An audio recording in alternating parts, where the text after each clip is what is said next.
有些人修行多年，却依然焦虑烦恼。佛陀说，修行不只是打坐。当你能看清情绪的起起伏伏，知道放舍和安住，才是真正的觉醒。杂阿含讲解已经听了8个月了，因为流量太少，内容相对来说也比较枯燥。佛陀的智慧听起来阳春白雪高大上，但大多数人还是只想听听像《西游记》那样的神话小说，放观动地，图个热闹。只是有不少粉丝持续在催更，我想有慧眼的观众还是有不少。只要有需求，我就继续讲下去吧。我们继续学习杂阿含卷13第336经。六喜行，指眼睛喜欢好看的，耳朵喜欢好听的，我们跟着这些舒服的感觉一直追。比如我们刷短视频，其实就是六喜行在起作用，眼根追逐色尘，越看越多，越难放下。你最近一次意识到自己正在六喜行是什么时候？后面连着几篇都类似的。337经，六忧行，就是反过来，总担心未来，纠结现在，而造作各种身口意。338经，六舍行，指六根对六尘不做分别取舍，放下了，看空了。比如刷手机看到别人的好日子，别着急我怎么没有，这就是不对色尘做取舍。听到不好听的话，别跟着生气，这就是不对深沉纠结，慢慢就练出放下的本事了。339经，六常行，放下了，看空了之后，就安住在其中。这些都是修行的方法，修行不仅仅是打坐啊。当我们开心的时候，标记开心；当我们心生忧虑的时候，标记忧虑。比如早上赶不上地铁很生气，堵车时很生气，在心里标记生气，你通常很快就能冷静下来。标记的目的是让你先意识到你在情绪中，情绪并不是问题，烦恼也不是问题，就像警报声不是问题，引发警报的事件才是问题。如果可以采取行动应对，那就积极处理；如果无能为力，现实中也经常会遇到，那就接受。说接受，道理上大家都知道，但真做起来并不容易，这需要你不断训练自己。标记之后，轻轻回到你正确的专注点上，这样就能减少你的焦虑和无意的烦恼。340经类似的，略过。341经，这里的世间无上福田，并不是说你供养释永信、学会长、所甲，哎呦，你就有什么殊胜功德，那能有什么功德？除了让你家破人亡。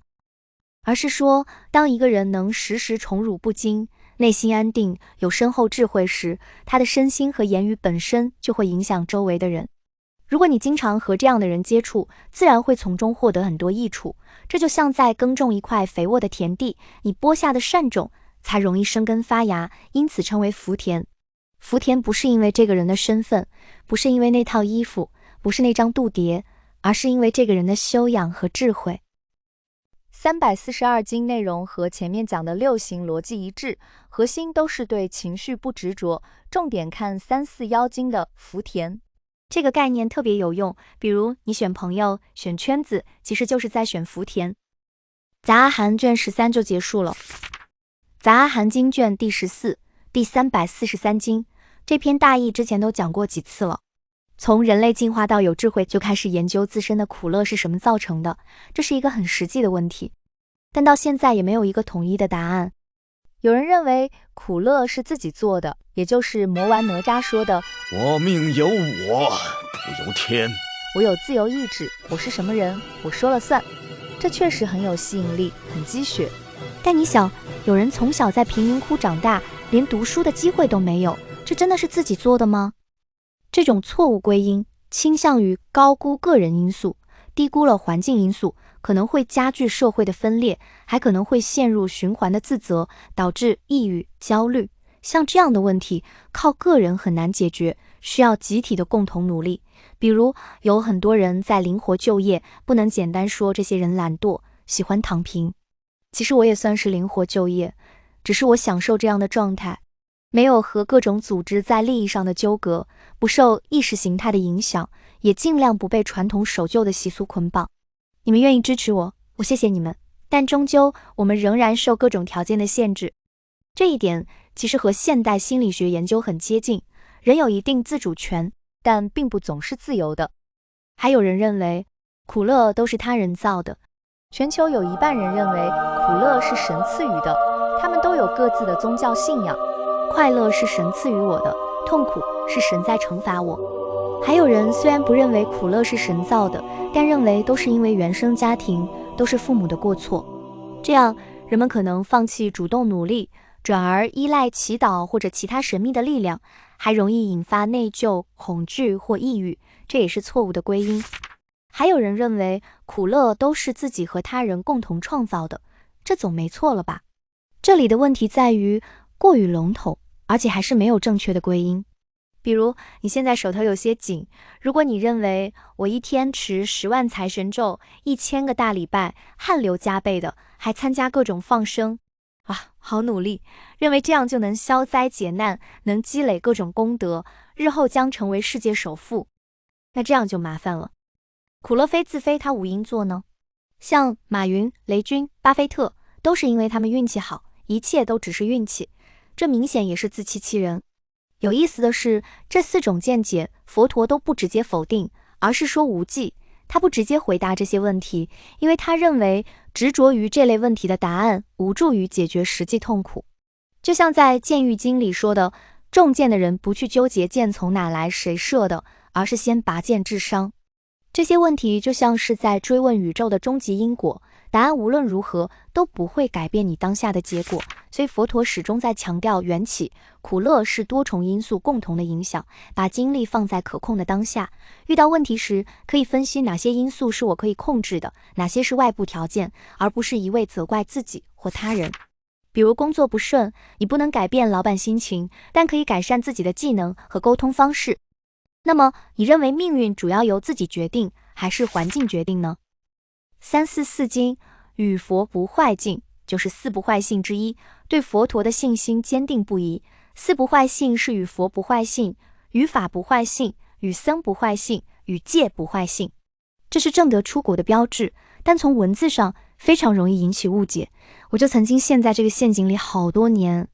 当年我就认为自己对佛陀有很强的信心，你看，如是我闻，就像我站在佛陀面前直接聆听他的话，多温馨呀，多让人激动呀。这么多祖师大德走过的路，这么多人已经反复验证过了，还有什么让人不放心的？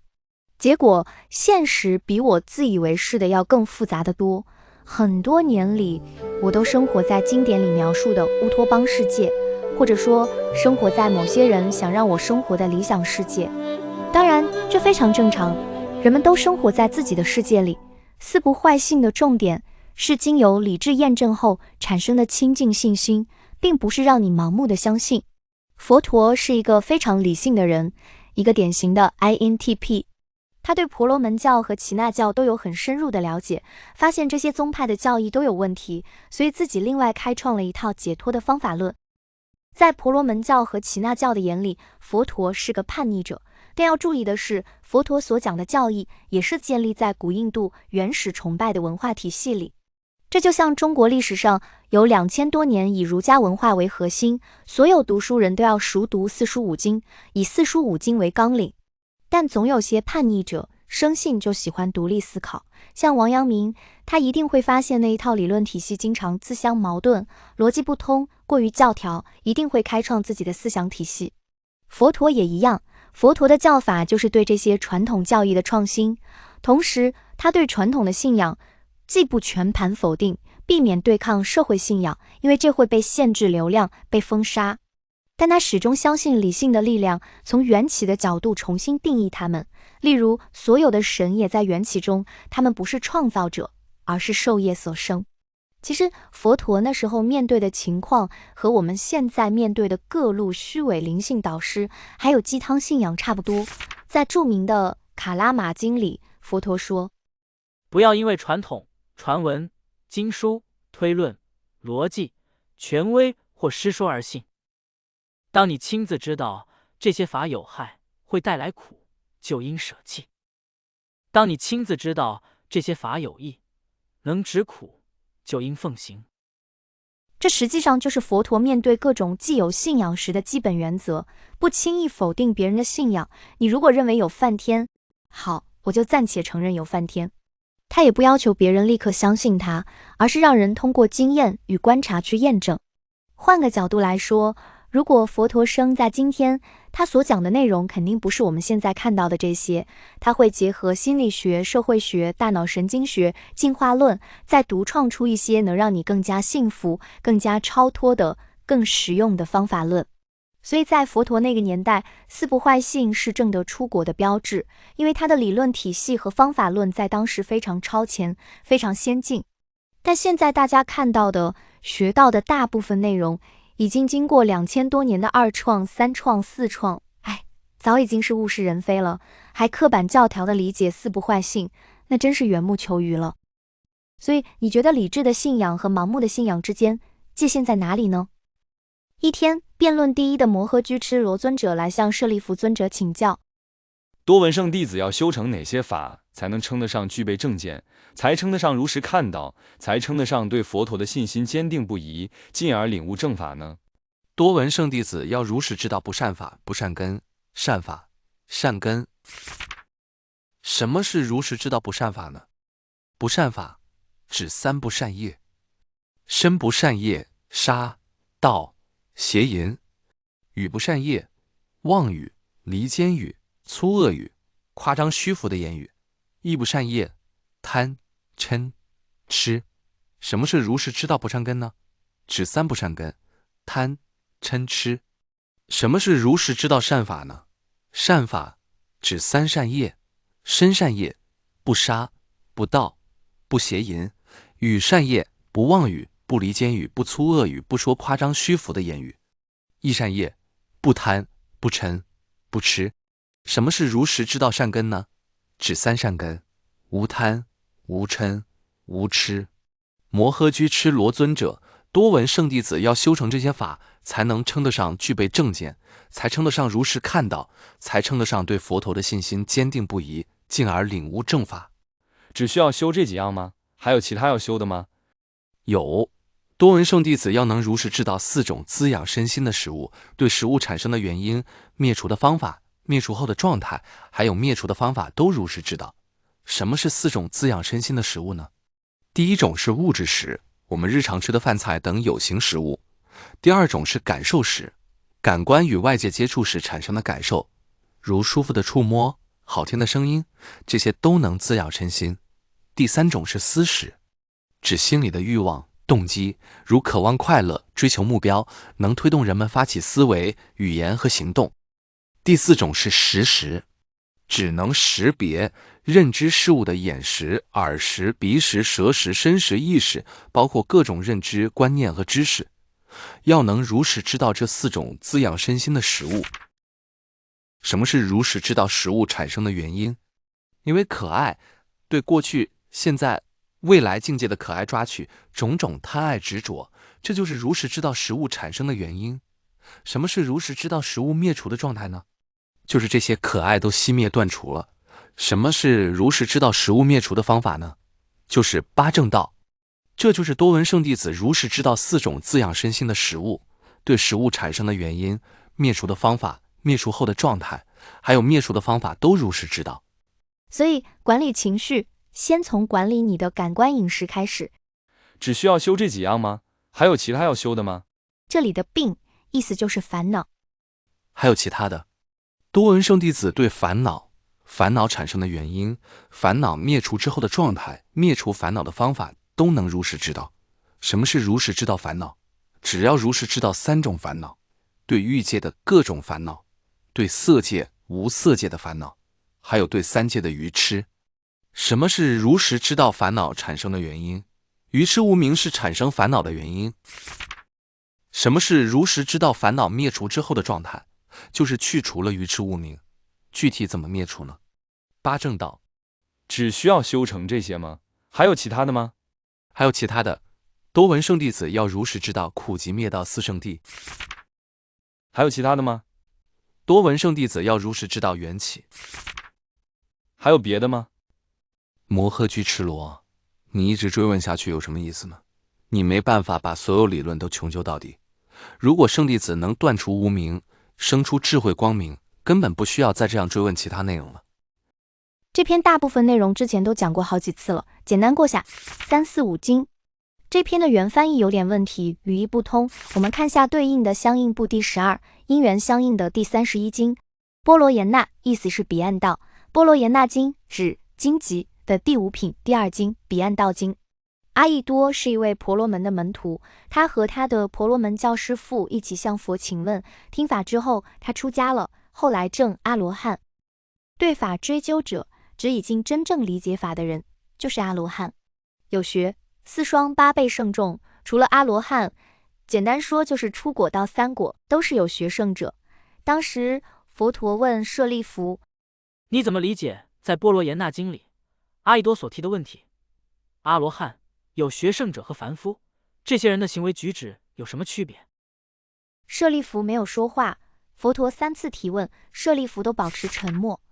卡壳了，佛陀给了一个提示：舍利弗，你认为这一切是不生灭的，还是生灭的？舍利弗一点就透。大德，有学圣者是什么样的呢？他们以智慧如实观察，能明白这是生灭的。对于生灭的法，应当升起厌离，断除贪爱，趋向灭尽。他们以智慧如实观察，生灭法是由烦恼滋养，这是引发生命的根源，那么就应当对这些升起厌离，断除贪爱，趋向灭尽。也就是说，有学圣者看到无常生灭，这是苦地；看到可爱，这是极地。通过灭除可爱，逐步走向解脱，这是灭地和道地。简而言之，有学圣者是正努力走向解脱的修行者。阿罗汉是什么样的呢？他们不仅仅看到四圣谛，而且已经放下了种种执着，没有执取，正的解脱。简而言之，阿罗汉是通过厌离、离贪、灭尽，并且不再执取而获得解脱的圣者。舍利弗，善哉，就是这样的。这篇重复的内容比较多，但意思并不难理解。对这些内容，很多人肯定会觉得好枯燥，但古印度人真的非常喜欢追求最终的解脱，这是他们人生的意义。不管是婆罗门教、耆那教还是佛教，包括之后的龙树，还有各大大小小的论师，他们都有自己的解脱方法论。这就像宋朝的读书人，很喜欢研究理学，研究人性是不是本善的，研究孝道和家庭伦理，研究政治伦理、王道和仁政，研究女性伦理、贞洁和3从4德。这些东西在现在很多人看来挺虚无缥缈和酸腐的。从物质和科技上看，我们进步了太多，那是100倍、1000倍的提升。但从幸福感看，并没有100倍、1000倍的提升。焦虑和抑郁的人现在仍然很普遍。过了2500年之后，我们依然在寻找解脱的方法。从后视镜来看，佛陀的理论和方法论是其中相对最有现实意义的。这也是为什么我们现在还要学习阿含，也是为什么你还能看到现在。谢谢你的支持。幸好我们还能在这些古老的经文里发现很多智慧。如果你也希望我继续讲解杂阿含，请点个赞让我知道。感谢你的陪伴，我们下集见。